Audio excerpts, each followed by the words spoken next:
ఇండస్ట్రీలో career start చేసి తెలుగు, కన్నడ, మలయాళం చిత్రాలలో నటించి అందరిని మెప్పించింది.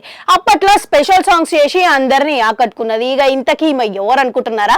గజ్జగల్లు మన్నాదిరోయ్, గుండెజల్లు మన్నాదిరోయ్ అనే పాటల ఖుషీ సినిమాలో పవన్ కళ్యాణ్ పక్కన నటించి అందరిని మెప్పించింది. ఇక ఈమె పేరు ముంతాజ్. ఈ ముంతాజ్ తెలియని వాళ్ళు ఎవరైనా ఉంటారా? అందరికీ తెలిసినోళ్ళే. దాని తర్వాత వెంకటేష్ పక్కన జెమిని సినిమాల జమిని జమిని జమిని జమిని కమిని కమిని కమిని కమిని బడ్డు అనే పాటలను నటించి మెరిసిపోయింది. ఇక ఖుషీ సినిమాలో కూడా భూమిక అనే హీరోయిన్ అయినా కానీ అంతకు మించి ఈమె హైలైట్ అయిందనమాట. ఈమె అసలు పేరు నగ్మా ఖాన్ అంట. ఇక ఇప్పుడు ఈమె చాలా కాలం తర్వాత ఈమె పవన్ కళ్యాణ్ సరసన అత్తారింటికి దారేది అనే సినిమాలో స్పెషల్ సాంగ్ లో మళ్ళీ నటించింది. ఇక అప్పుడు పవన్ కళ్యాణ్ స్వయంగా ఆమెనే కావాలి అని చెప్పేసి ఆ పాటకి ఆమెనే సెట్ అవుతుంది అని చెప్పేసి సీన్లకి దించిండంట. కానీ ఆ తర్వాత ఈమెకి ఛాన్సులు అనేవి తగ్గినాయి. ఇక దాంతో పెళ్లి చేసుకొని కుటుంబానికి అంకితమైందని అందరూ అనుకున్నారంట. కానీ ఆమె ఇప్పటి వరకు పెళ్లి చేసుకోలేదని ఎంతమందికి తెలుసు?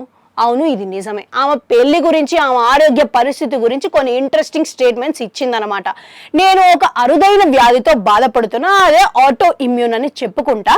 ఆ ఆటో ఇమ్యూన్ కారణంగా నా ఎముకల మధ్యలో జాయింట్ల మధ్య విపరీతమైన నొప్పి వస్తుంది అని చెప్పుకుంటూ వచ్చింది.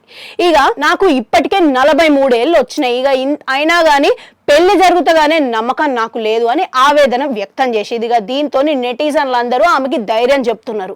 ఇక ఆమె పరిస్థితిని చూసి నీకు తొందరగానే మంచిగా అవుతుంది అని ధైర్యం కోల్పోవద్దు అని చెప్పేసి పోస్టులు అందరూ పెడుతున్నారు. ఇక దీన్ని బట్టి మనమేం అర్థం చేసుకోవాలి అని అంటే జీవితంలో ఎప్పుడు ఎట్లాంటి పరిస్థితి వస్తుంది అనేది ఎవరికి తెలియదు. కనుక జీవితంలో ఒడిదుడుకులు అనేవి వస్తూనే ఉంటాయి, పోతూనే ఉంటాయి. వాటిని నిలదొక్కుని ముందుకు పోవాలే తప్ప సావడం అనేది ఒక్కటే పరిష్కారం కాదు అని బతకగలగాలి. అంతేనా? గుర్తుపెట్టుకోండి. ఇంకా మళ్ళీ వస్తా.